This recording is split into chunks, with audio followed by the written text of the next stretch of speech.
എല്ലാവർക്കും നമസ്കാരം. നമ്മുടെ ചാനലിന്റെ പുതിയൊരു വീഡിയോയിലേക്ക് എല്ലാവർക്കും സ്വാഗതം. നമ്മുടെ ചാനൽ ആദ്യമായിട്ടാണ് നിങ്ങൾ കാണുന്നതെങ്കിൽ, നമ്മുടെ ചാനലിന്റെ വീഡിയോസ് ഇഷ്ടപ്പെടുന്നതെങ്കിൽ ദയവായി എല്ലാവരും സബ്സ്ക്രൈബ് ചെയ്യുക. സബ്സ്ക്രൈബ് ചെയ്യുന്നതിനോടൊപ്പം തന്നെ ആ ബെൽ ബട്ടൺ കൂടി ഒന്ന് എനേബിൾ ചെയ്ത് നമ്മുടെ ചാനലിലെ പുതിയ വീഡിയോസ് എല്ലാം നിങ്ങൾക്ക് അപ്ഡേറ്റഡ് ആയിട്ട് ചെയ്യുന്ന എല്ലാം ആദ്യം തന്നെ കാണാൻ പറ്റും. അതോടൊപ്പം തന്നെ ലൈക്ക് ചെയ്യുക, കമൻറ്റ് ചെയ്യുക. ഞാനിപ്പോൾ എൻ്റെ ലൈഫിൽ ഞാൻ ചെയ്തൊരു കാര്യത്തെക്കുറിച്ചാണ് നിങ്ങളോട് സംസാരിക്കാൻ പോകുന്നത്. അപ്പോൾ എന്താണ് ആ കാര്യം എന്ന് വെച്ചാൽ, ഞാനൊരു 2 years ബാക്ക് എൻ്റെ ബാലമോള് ജനിച്ചത്, അവൾക്കിപ്പോൾ 4 വയസ്സാകാൻ പോകുന്നു. ജനിച്ച സമയത്ത് പൊതുവേ ഞാനിപ്പം പറയുന്ന കാര്യം നിങ്ങളൊക്കെ ലൈഫിൽ ഫോളോ ചെയ്തിട്ടുള്ളതായിരിക്കും, ഒരുപാട് യൂട്യൂബേഴ്സ് നിങ്ങളുടെ മുന്നിൽ വന്ന് പറഞ്ഞിട്ടുള്ളതായിരിക്കും.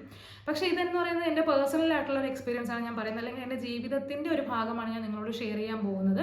ഞാനെന്ന് പറയുന്നത് ബൈ ബർത്ത് തന്നെ നല്ല വണ്ണമുള്ളൊരു കൊച്ചായിരുന്നു. അപ്പം ഞാൻ ജനിച്ചപ്പോൾ തന്നെ നല്ല വണ്ണമുള്ളൊരു വ്യക്തിയാണ്. അതുകൊണ്ട് ത്രൂ ഔട്ട് എൻ്റെ ലൈഫിൽ ഞാൻ ഏറ്റവും കൂടുതൽ ഫേസ് ചെയ്തിട്ടുള്ളൊരു കാര്യം എന്ന് പറയുന്നത് എന്താണെന്ന് അറിയാമോ? Body shaming.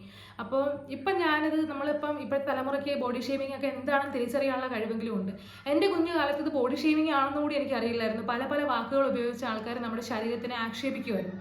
അപ്പം നമുക്ക് ഇപ്പോഴറിയാം, my body is my privacy, my freedom എന്നൊക്കെ നമുക്ക് സംസാരിക്കാൻ അറിയാമെങ്കിലും അന്നത്തെ കാലഘട്ടത്തിൽ അത് കേട്ട് കരയാൻ അറിയുന്ന ഒരു കാലഘട്ടം എന്ന് പറഞ്ഞാൽ ഒരുപാട് ഡിഫറൻസ് ഒന്നും ഇല്ല. ഞാനിപ്പോൾ 34 കിടക്കുകയാണ് എൻ്റെ പ്രായം. അപ്പം എനിക്ക് അന്ന് എൻ്റെ പ്രായത്തിൽ ആൾക്കാർ ഇൻസൾട്ട് ചെയ്യുമ്പോൾ അല്ലെങ്കിൽ കളിയാക്കുമ്പോൾ അത് കളിയാക്കലാണെന്ന് പോലും അറിയില്ല. എന്തുകൊണ്ടാണ് ഞാൻ ഇങ്ങനെ ഇരിക്കുന്നത്, അല്ലെങ്കിൽ എനിക്ക് എന്താ ഇത്ര വണ്ണമെന്ന് ഞാൻ സങ്കടപ്പെട്ടിട്ടേ ഉണ്ടായിരുന്നുള്ളൂ. അപ്പം ഞാൻ വിവാഹം കഴിഞ്ഞു. അപ്പോഴൊക്കെ ഞാൻ ഒരുവിധം വണ്ണമുള്ളൊരു കുട്ടിയായിട്ട് തന്നെയാണ് ഞാൻ വളർന്നു വരുന്നത്.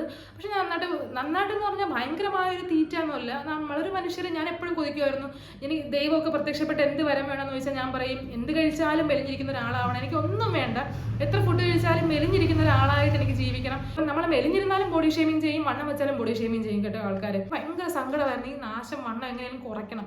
അപ്പം ഞാൻ പണ്ട് എൻ്റെ മുന്നിലുള്ള ഒറ്റ ലക്ഷ്യം എന്ന് പറഞ്ഞാൽ പട്ടിണി കിടക്കുക എന്നുള്ളതായിരുന്നു. പട്ടിണി കിടക്കുക, പിന്നെ വർക്കൗട്ട് ചെയ്യുന്ന ഒന്നും എനിക്ക് അറിയത്തില്ലായിരുന്നു. അങ്ങനെ കല്യാണം കഴിഞ്ഞു, നല്ല വണ്ണമായി, 95 കിലോ ആയി. ഫസ്റ്റ് ജാനുവിന് പ്രഗ്നൻ്റ് ആയപ്പം 95 കിലോ ആയി. പിന്നെ ഡെലിവറി കഴിയുമ്പോൾ എല്ലാവരും പറയും കുറേ മരുന്ന് കുടിക്കണം, ഫുഡ് കഴിക്കണം എന്നൊക്കെ പറഞ്ഞ് എൻ്റെ അമ്മ നല്ലതായിട്ട് പ്രസവ ശുശ്രൂഷയൊക്കെ ചെയ്തിട്ടുള്ളത്. അപ്പോൾ ഫുഡെല്ലാം കഴിച്ച് ഞാനിങ്ങനെ ചീർത്ത് വരുന്നതല്ലാതെ എന്തോ എൻ്റെ ജാനുവിന് ഞാൻ 5 വയസ്സ് വരെ പാല് കൊടുത്തിട്ടുണ്ട്. എൻ്റെ ആരോഗ്യം ആവത് നഷ്ടപ്പെടുന്നതല്ലാതെ എൻ്റെ വണ്ണം എന്നുള്ള സാധനം കുറയുന്നില്ല, 1 ഇഞ്ച് പോലും കുറയത്തില്ല.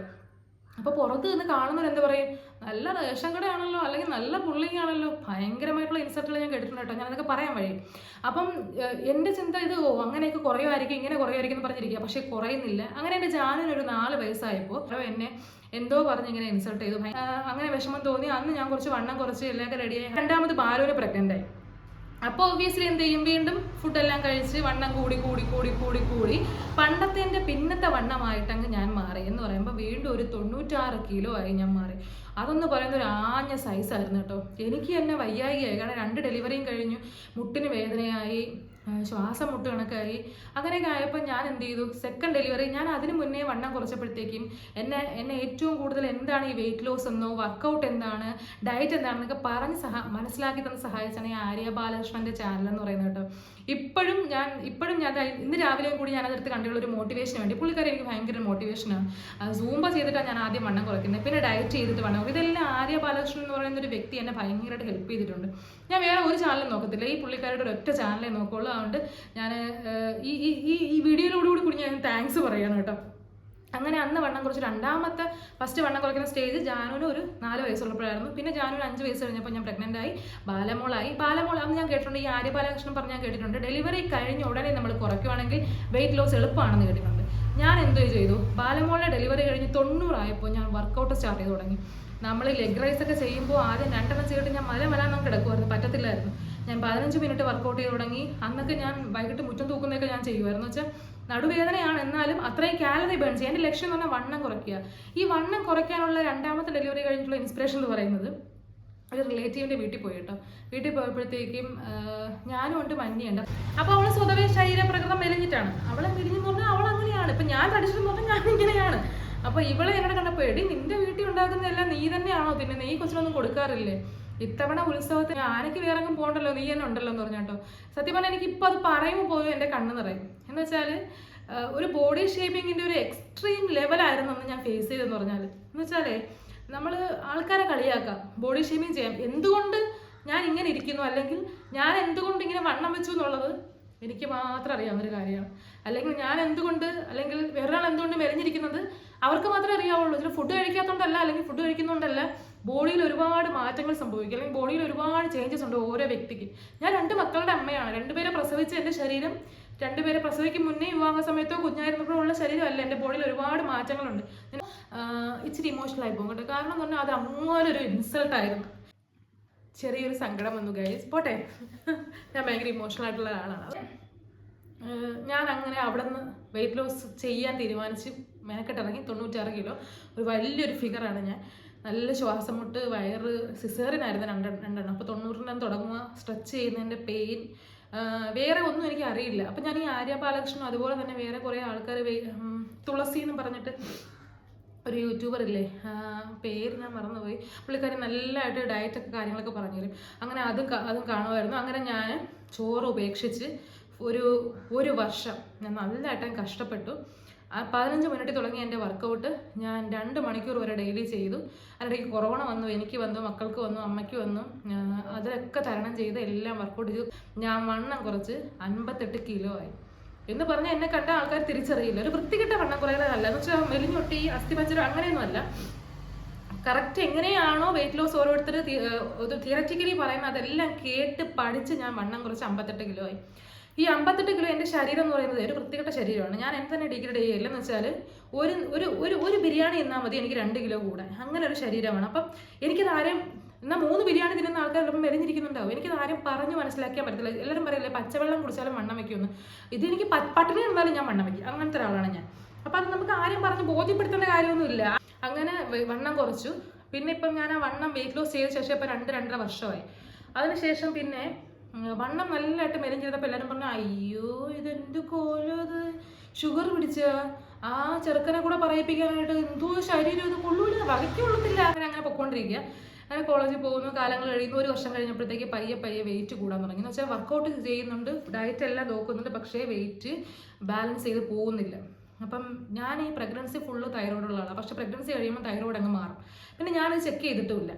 അങ്ങനെ ഞാൻ 1 വർഷം കഴിഞ്ഞ് 2 വർഷം കഴിഞ്ഞ് 58, 68, 68, 78 അങ്ങനെ ഇങ്ങ് പോവുക. അപ്പോൾ എനിക്കങ്ങ് വീണ്ടും ട്രോമ വന്നു തുടങ്ങി. എന്ന് വെച്ചാൽ ഭയങ്കര സങ്കടമായി. ഞാൻ ഇത്രയും കഷ്ടപ്പെട്ട് കുറച്ചത് കൂടുന്നല്ലോ, എല്ലാം സഹിക്കുക. എൻ്റെ ട്രോമ എനിക്ക് പറഞ്ഞ് മനസ്സിലാക്കാം, സമൂഹത്തിന് പറഞ്ഞ് മനസ്സിലാക്കാനാണ് ഏറ്റവും പാട്. അയ്യോ എന്തോ ചെയ്യൂ, ഇത്രയും കഷ്ടപ്പെട്ട് കുറച്ചിട്ട് എന്തോന്നായി, ഇതാ ഇപ്പം കണ്ടില്ലേ ഇരിക്കുന്നത്, വീണ്ടും പഴയ പോലെ ആയി. ഒറ്റ ലേബലിംഗ് ആണ്. ഇങ്ങനെ പറയുമ്പോൾ എന്ത് കിട്ടുന്നു, എന്ത് സന്തോഷമാണെന്നൊന്നും അറിയത്തില്ല. പക്ഷെ ഇങ്ങനെയൊക്കെയാണ്. ഇപ്പം നമ്മൾ ജനറലൈസ് ചെയ്ത് പറയുക, എല്ലാവരും ഒന്നും അങ്ങനെയൊന്നും ഇല്ല കേട്ടോ. ഒരു 100 പേരെടുക്കുമ്പോൾ അതിൽ 2 പേരെങ്കിലും കാണുമല്ലോ. അങ്ങനെ കാണുന്നവർ ഉറപ്പായിട്ട് അത് പറയുന്നുണ്ട്. അപ്പം അങ്ങനെ ഞാൻ പോയി ബ്ലഡ് ചെക്ക് ചെയ്തപ്പോൾ എന്താണ് എൻ്റെ ബോഡിയിൽ സംഭവിക്കുന്നത് എനിക്ക് അറിയാൻ പറ്റുന്നില്ല. വർക്കൗട്ടൊക്കെ ഭയങ്കരമായിട്ട് ചെയ്ത് ഡയറ്റ് ചെയ്തിട്ട് പിന്നെ അങ്ങ് വിഷമായി. കാരണം നമ്മൾ ഹാർഡ് വർക്കിന് എൻ്റെ ഇഫക്റ്റ് ഇല്ല, റിസൾട്ട് കിട്ടുന്നില്ല. അങ്ങനെ ഞാൻ പോയി ബ്ലഡ് ചെക്ക് ചെയ്തപ്പോഴത്തേക്ക് എൻ്റെ തൈറോയിഡ് TSH ഭയങ്കര ഹൈപ്പോ തൈറോയിഡിസം വന്നൊരു 136 വന്ന് നിൽക്കുക. എന്ന് വെച്ചാൽ ഭയങ്കര ലെവലിൽ കൂടി കിടക്കുക. അത് ബോഡി ഹോർമോണൽ ഇംബാലൻസ് മൊത്തമായി. അങ്ങനെ ഞാനിപ്പോൾ തൈറോയിഡ് ഗുളിക കഴിച്ച് എന്ത് ചെയ്യുക, ഒരുവിധം നോർമൽ ഇപ്പോൾ ഒരുവിധം നോർമലായി നിൽക്കുക. പക്ഷേ എൻ്റെ ബോഡി എൻ്റെ കൺട്രോളിലല്ല. അപ്പോഴത്തേക്ക് ഈ ഇരിക്കുന്ന കോലം ആയത് അങ്ങനെയൊക്കെയാണ് കേട്ടോ. അപ്പോൾ ഞാൻ പണ്ടൊരു വെയിറ്റ് ലോസിൻ്റെ വീഡിയോ നമ്മുടെ ചാനൽ തുടങ്ങി വിട്ടിട്ടുണ്ടായിരുന്നു. അപ്പം നിങ്ങൾ വിചാരിക്കും ഇവിടെ വണ്ണം കുറച്ചെന്ന് കാണിച്ചിട്ട് പിന്നെ എന്താ ഇങ്ങനെ തന്നെ ഇരിക്കുന്നു വിചാരിക്കും. പക്ഷേ ഇതാണ് എൻ്റെ പറയുന്ന ഒരു കഥയെന്ന് പറയുന്നത്. അപ്പോൾ എന്തുകൊണ്ട് ഞാനിത് പറഞ്ഞു എന്ന് ചോദിച്ചാൽ, ഈ ബോഡി ഷേമിംഗ് എന്ന് പറയുന്നത് ഭയങ്കര ഒരു സാധനമാണ്. ബോഡി ഷേമിങ് നമ്മൾ ചെയ്യരുത്. അത് വണ്ണമുള്ളവനെ ആയാലും വണ്ണം കുറഞ്ഞവനെ ആയാലും ആരെയും ചെയ്യാറ്. ഒരുത്തൻ്റെ കളറോ ശരീരമോ ഒന്നും നമ്മളായിട്ട് ആ വ്യക്തിയായിട്ട് കൊണ്ടുവരുന്നതല്ല. അപ്പം മെലിഞ്ഞിരിക്കുന്ന റീസൺസ് കാണും. വണ്ണം വെച്ചിരിക്കുന്നെങ്കിൽ അതിൻ്റെതായ കാരണങ്ങൾ അതിന് പിറകിൽ കാണും. ആരെയും ക്രിട്ടിസൈസ് ചെയ്യാൻ പറയുന്നതല്ല. എൻ്റെ ഒരു അനുഭവം നിങ്ങളിപ്പോൾ കണ്ടില്ലേ, ഞാൻ പറയുമ്പോൾ ഞാൻ കരഞ്ഞു പോകും. എന്ന് വെച്ചാൽ ഞാനെന്ന് പറയുന്ന വ്യക്തിയിൽ ഒരു ഇൻഡെപ്തിൽ എന്നെ എത്ര വേദനിപ്പിച്ച ഒരൊറ്റ സ്റ്റേറ്റ്മെൻ്റ് എന്നാണ് നിങ്ങൾക്ക് അതിന് ചിന്തിക്കുക. നമ്മൾ ഞാൻ ആലോചിക്കുകയായിരുന്നു കഴിഞ്ഞ ദിവസം ഇങ്ങനെ ആലോചിച്ച്, എന്തായാലും വീണ്ടും വണ്ണം വെച്ചല്ലോ, take it as a challenge, വീണ്ടും നമുക്ക് തുടങ്ങാം, ഒരു വെയിറ്റ് ലോസ് തുടങ്ങാമെന്ന് വിചാരിച്ചു. ട്രൈ ചെയ്ത് നോക്കാം. അപ്പോൾ ഞാൻ എൻ്റെ വെയിറ്റ് ലോസ് സ്റ്റാർട്ട് ചെയ്യുകയാണ്. വെയിറ്റ് ലോസ് സ്റ്റാർട്ട് ചെയ്ത് ഒന്നും കൂടി എനിക്ക് ട്രിം ആവുക മെലിയോ എന്നുള്ളതല്ല, മുട്ടുവേദന തുടങ്ങി, വീണ്ടും നടുവേദന നല്ല ഉണ്ട്. 2 സിസേറിയനാണ്, നട്ടലിന് കുത്തിയിട്ടാണ് സിസേറിയൻ ചെയ്തത്. അപ്പോൾ അതിൻ്റെതായ വേദന ഒരുപാടുണ്ട്. വീണ്ടും മുട്ടുവേദന തുടങ്ങി. പണ്ടത്തെ പോലെ ചക്കപ്പോത്തായില്ല എന്ന് വിചാരിക്കുന്നു, എന്നാലും ഒരു ചെറിയ ചക്കക്കുരു അത് ചെറിയ രീതിയിലൊക്കെ വണ്ണം വെച്ചിട്ടില്ലേ. അപ്പോൾ എനിക്ക് എപ്പോഴും ഉണ്ട് ഇവിടെ ഇങ്ങനെ വിരിഞ്ഞ് കുട പോലെ വരും. 2 കൈ നല്ല വണ്ണം വയ്ക്കും, ഷോൾഡർ വണ്ണം വയ്ക്കും, വയറ് വെച്ച് വരും. സപ്പോർട്ട് വലിയ വണ്ണം വയ്ക്കത്തില്ല. അപ്പോൾ ഈ ഇത്രയും ഭാഗങ്ങൾ വണ്ണം കുറയ്ക്കണം. ആസ് യൂഷ്വൽ ആര്യ ബാലകൃഷ്ണൻ്റെ വീഡിയോസ് ഉണ്ട് എനിക്ക് വണ്ണം കുറയ്ക്കാൻ. ഇപ്പോൾ പുതിയ പുള്ളിക്കാരി വെയിറ്റ് ലോസ് ചെയ്യില്ല. അപ്പോൾ അതിൻ്റെ കൂട്ടത്തിൽ ഞാനും കയറി വെയിറ്റ് ലോസ് ചെയ്യാമെന്ന് വിചാരിച്ച്. അപ്പോൾ നിങ്ങൾക്ക് ഇനി ഞാൻ എങ്ങനെയാണ് വെയിറ്റ് ലോസ് ചെയ്യുന്നതെന്ന് അറിയാൻ താല്പര്യം ഉണ്ടെങ്കിലോ അല്ലെങ്കിൽ എൻ്റെ വെയിറ്റ് ലോസിൻ്റെ ഡീറ്റെയിൽസ് അറിയാൻ താല്പര്യം ഉണ്ടെങ്കിലോ കമൻറ്റ് ബോക്സിൽ പറഞ്ഞാൽ ഞാൻ പറഞ്ഞു തരുന്നതാണ്. അല്ലാതെ ഇതാണെന്ന് പറഞ്ഞ് പറഞ്ഞു തരാമെന്ന് എനിക്ക് അറിയത്തില്ല, അതുകൊണ്ടാണ് കേട്ടോ ഞാൻ പറയാത്തത്. എൻ്റെ അനുഭവം ഞാൻ പറഞ്ഞതാണ്. അപ്പോൾ എൻ്റെ എക്സ്പീരിയൻസ് ഷെയർ ചെയ്തുകൊണ്ട് ഞാൻ അങ്ങ് തുടങ്ങാമെന്ന് വിചാരിച്ചു. ബാക്ക് ടു മൈ ഫിറ്റ്നസ്സിലോട്ട് പോകണമെന്ന് താല്പര്യമുണ്ട്, അപ്പോൾ ചെയ്യണമെന്ന് ആഗ്രഹമുണ്ട്. അപ്പോൾ ചെയ്യും ഉറപ്പായിട്ടും ചെയ്യും. അപ്പോൾ അതൊക്കെയാണ് ഞാൻ പറയണമെന്ന് ആഗ്രഹിച്ച കാര്യങ്ങൾ. അപ്പോൾ നിങ്ങൾക്ക് എന്തെങ്കിലും പറയുകയാണെങ്കിൽ താഴെ കമൻറ്റ് ബോക്സിലൊന്ന് ഉറപ്പായിട്ടും പറയണേ. അഭിപ്രായങ്ങളെല്ലാം അതിൽ പറയുക, സപ്പോർട്ട് ചെയ്യുക. അപ്പോൾ നിങ്ങൾ വിചാരിക്കും ഞാൻ വണ്ണം കുറഞ്ഞിട്ട് എന്താ പ്രൂഫ് എന്ന്. അപ്പോൾ എൻ്റെ പണ്ട് വണ്ണം കുറഞ്ഞ കുറച്ച് ഫോട്ടോസൊക്കെ ഞാൻ അതിനകത്ത് ആഡ് ചെയ്ത് കാണിക്കാവേ. പണ്ടത്തതും ഇപ്പോഴത്തും ഒക്കെ ഞാൻ ഫോട്ടോസ് കാണിക്കാം. അപ്പോൾ നിങ്ങൾക്ക് ഇതുപോലെ എൻ്റെ അതുപോലുള്ള ബോഡി ഷേമിങ് ഒക്കെ അനുഭവിച്ചിട്ടുണ്ടെങ്കിൽ താഴെ ഒന്ന് കമൻറ്റ് ചെയ്യണം കേട്ടോ. നമുക്ക് അങ്ങനെ റിലാക്സ് ചെയ്യും.